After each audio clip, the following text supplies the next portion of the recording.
Bonjour à tous, capsule juridique numéro 156 du 28 avril 2023. Je vais vous parler aujourd'hui des USA, de l'Australie, de la Suisse et de la France. Aux USA tout d'abord, le maire de la ville de Nevada City, qui est en Californie, comme son nom ne l'indique pas, et d'ailleurs c'est la maire, puisque c'est une femme qui est nommée Madame Senom, vient d'annoncer une action en justice intéressante. L'article sur lequel je me base dit notamment ceci, je cite: après un hiver d'enfer en Californie et des cieux pollués par des pulvérisations d'aérosols ininterrompues, une action en justice importante a été lancée contre les plus grands responsables américains. Les auteurs qui font l'objet de cette action en justice n'ont pas encore été nommés. Il y a une multitude de raisons différentes, une multitude d'agences, d'acteurs et d'intervenants impliqués, a déclaré la maire en question. Il peut s'agir d'une université qui fait de la recherche ou d'une compagnie d'électricité. Madame Senom, ancienne maire de Nevada City en Californie, ne peut plus se contenter de regarder les activités de géo-ingénierie se dérouler et a donc lancé un défi juridique pour y mettre un terme. Je suis, comme beaucoup d'entre nous, malade et fatiguée d'être des cibles faciles, a-t-elle déclaré. Dans la vidéo ci-dessous, donc celle qui est en dessous de l'article, enfin dans l'article, l'animatrice de la chaîne et Madame Senom discutent de la militarisation des conditions météorologiques et des raisons pour lesquelles une action en justice a été lancée pour mettre un terme à la géo-ingénierie. L'animatrice a été l'une des avocates qui ont participé à la procédure du grand jury du tribunal des peuples de l'opinion publique au début 2022. Aujourd'hui, elle dirige l'équipe juridique qui contestera les activités de géo-ingénierie menées dans le ciel américain. Nous avons un gouvernement hors de contrôle, a déclaré l'animatrice, et tout le monde semble penser, eh bien c'est le gouvernement, il peut faire ça. Fin de citation. Je mets donc le lien de l'article et de la vidéo sous cette capsule-ci. Pour la vidéo, le cœur du sujet est donc essentiellement à partir de 37 minutes, mais le début est intéressant aussi. À ma connaissance, ça n'a pas encore été traduit. Pour l'instant, l'identité des parties défenderesses n'est donc pas encore dévoilée, et donc la copie de l'assignation ne l'est pas encore non plus. Sur ce sujet, je vous informe notamment de l'existence d'une convention qui date déjà de 1976, nommée, je cite, « Convention sur l'interdiction d'utiliser des techniques de modification de l'environnement à des fins militaires ou à toute autre fin hostile », fin de citation, donc ça c'était juste le titre de la convention, qu'on appelle aussi convention NMOD, qui a été bien sûr signée et ratifiée par les USA en 77 pour la signature et en 80 pour la ratification. Alors, si vous ne le savez pas, en fait, la signature est faite par le gouvernement quand il y a une convention internationale, et la ratification, ça doit être fait par une loi, donc c'est pour ça qu'il y a toujours deux dates. Alors, j'imagine que ce texte fera partie des bases légales sur lesquelles cette action sera fondée. On verra bien quand on aura un peu plus de détails, affaire à suivre. En Australie, à présent, un site fait état de l'engagement d'une class action de victimes des injections contre le gouvernement.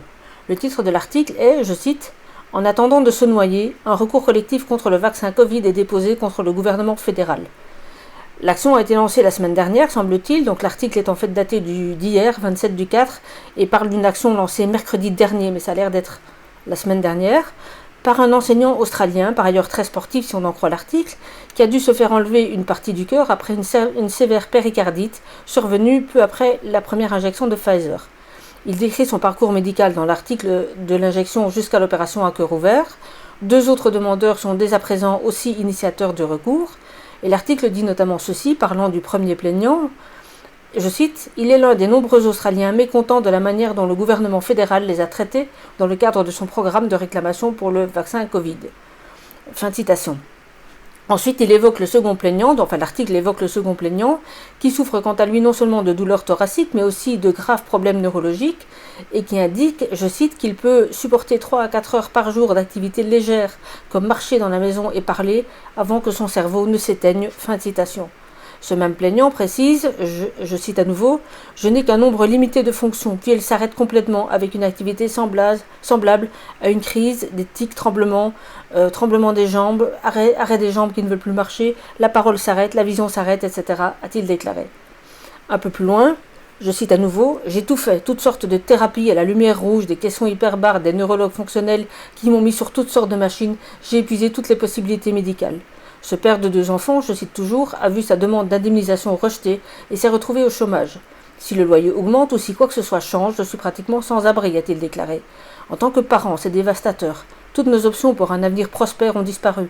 J'ai tout vendu, ce qui nous a permis de tenir 18 mois, mais maintenant je suis au point où les prêts ne sont plus remboursés. Tout a disparu. Fin de citation. Alors j'en dis pas plus sur les récits de chacun, c'est évidemment dramatique, vous pouvez aller voir l'article.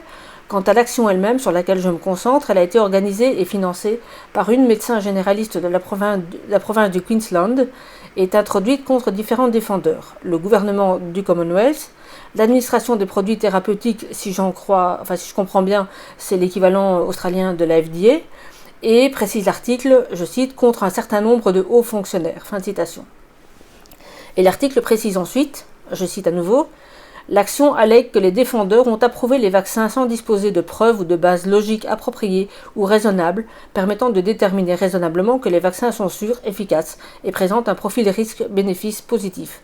Le recours soutiendra que la FDA, donc la TGA, on l'appelle en Australie, n'a pas rempli son devoir de réglementer correctement les vaccins Covid-19, ce qui a entraîné des dommages considérables pour les Australiens, a déclaré l'avocate qui s'appelle Nathalie Strigeland. Elle a déclaré également que l'action se fonde sur le fait que le gouvernement n'a pas vraiment établi que les vaccins étaient effectivement sûrs et efficaces pour l'utilisation par le public australien, et la plainte se fonde maintenant sur le fait que le gouvernement a en fait agi avec négligence en approuvant les vaccins et en ne les retirant pas après leur approbation sur la base des preuves connues. Les Australiens qui ont été victimes d'un effet indésirable grave à la suite de la vaccination contre le Covid-19 sont invités à se manifester et à s'inscrire à cette action collective, a-t-elle ajouté. Je cite toujours. Un porte-parole du ministère de la Santé et des Soins aux personnes âgées a déclaré « Le ministère a connaissance d'une procédure engagée aujourd'hui devant la Cour fédérale d'Australie par les demandeurs. L'affaire étant devant le tribunal, il n'est pas approprié de faire d'autres commentaires. » Toujours selon l'article, près de 500 personnes ont déjà fourni des détails sur leurs blessures et exprimé leur intérêt à se joindre à l'action qui, selon un docteur, donc le médecin qui a financé l'action, était nécessaire car le système d'indemnisation existant n'a pas répondu aux attentes des Australiens. Des milliers de personnes souffrant de lésions dues au vaccin attendent toujours une décision dans le cadre de ce système qui a été largement critiqué comme étant trop complexe, difficile d'accès et trop étroitement axé sur un petit nombre d'effets secondaires officiellement reconnus. Donc là, on parle sans doute du système d'indemnisation type ONIAM en France par la voie administrative, on va dire. Et donc la raison justement de l'action en justice. À la date du 12 avril, les administrations australiennes avaient reçu 3 501 demandes et versé 137 indemnités pour un montant total de 7,3 millions de dollars australiens. 263 autres demandes sont encore en cours, 45 ont été retirées et 696 ont été jugées irrecevables. La médecin en question a déclaré que le système n'était pas adapté à son objectif et qu'il avait laissé de nombreux Australiens victimes de vaccins abandonnés sans aucun soutien après qu'on leur eut promis une indemnisation juste et accessible. Au 16 avril, la TGA, donc l'administration, avait reçu 138 307 rapports d'effets indésirables sur près de 66 millions de doses administrées, soit un taux de 0,2%. Sur les 985 rapports reçus et examinés, l'autorité de réglementation des médicaments a identifié 14 cas où la cause du décès était liée à la vaccination. Il n'y a pas eu de nouveaux décès liés à la vaccination depuis 2022, a déclaré cette administration dans son dernier rapport de sécurité. L'administration surveille de près les rapports d'effets secondaires, etc., etc.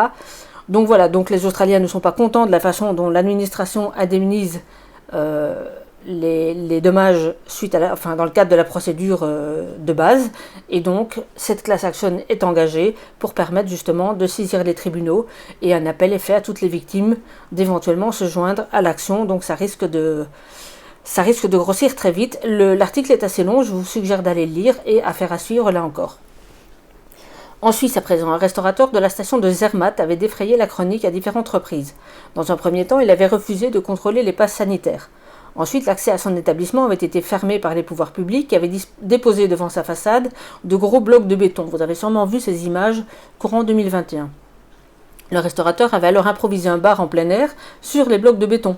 Et donc on est à ce moment-là en octobre 2021. Après ça, les exploitants du restaurant, c'était en fait un couple et leur fils, avaient été arrêtés, et l'article sur lequel je me base, qui est publié sur le site de la RTS, donc la radio-télévision suisse, un site tout ce qu'il y a de plus officiel, en tout cas mainstream, remet un lien vers une émission du 1er novembre 2021 faisant état du début de la période de contrôle et parlant, je crois aussi d'ailleurs, de l'arrestation en question. En août 2022, le tribunal cantonal du canton du Valais avait décidé de fermer l'établissement pendant une durée de 2 semaines en guise de sanction, donnant ainsi raison au gouvernement du canton du Valais dont la décision avait été attaquée par le restaurateur. Aidé de son avocat, qui est maître David Zollinger, le restaurateur n'a pas abandonné et à présent, il vient d'être acquitté en degré d'appel, semble-t-il. L'article n'est pas très précis sur la décision d'acquittement, c'est pour ça que je vous dis semble-t-il. L'acquittement a l'air d'être avéré, ça c'est clair, mais par contre, le contenu exact des on va dire, de la motivation n'est pas connue. L'article est beaucoup plus bavard sur les faits qui avaient amené à la condamnation, la première arrestation, etc. On sait juste que les preuves déposées par le parquet ont été considérées comme insuffisantes, et la petite séquence qui date d'hier soir parle de preuves inexploitables. On n'en sait pas beaucoup plus, donc je ne sais pas exactement quelle est la date de l'arrêt.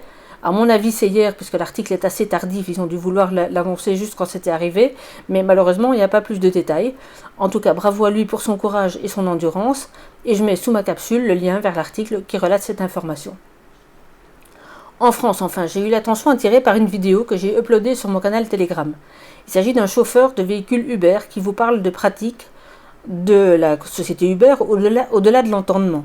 Alors non seulement je suis ravie de ne jamais avoir utilisé cette plateforme, mais absolument jamais, mais à la demande de celui qui s'exprime, et écoutez bien jusqu'à la fin pour voir les menaces et les pressions qu'il a subies, il faut que cette vidéo soit relayée partout. Donc je vous invite à l'écouter encore, à l'écouter à nouveau jusqu'à la connaître par cœur, puis à la télécharger et à la reproduire partout où vous le pouvez. Donc vraiment partout, y compris dans les commentaires, sous les posts des comptes d'Uber, sur les réseaux sociaux, etc., autant que vous pouvez. Pourquoi pas par mail au ministère des Finances, enfin ratisser vraiment très très large.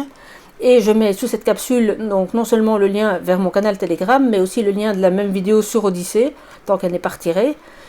Comme ça, vous avez le choix de la source, et c'est plus facile parfois d'envoyer un lien que d'envoyer une vidéo. Donc voilà, faites tourner partout. Pour le reste, je vous souhaite un bon week-end, reposez-vous et tenez bon. À bientôt, au revoir.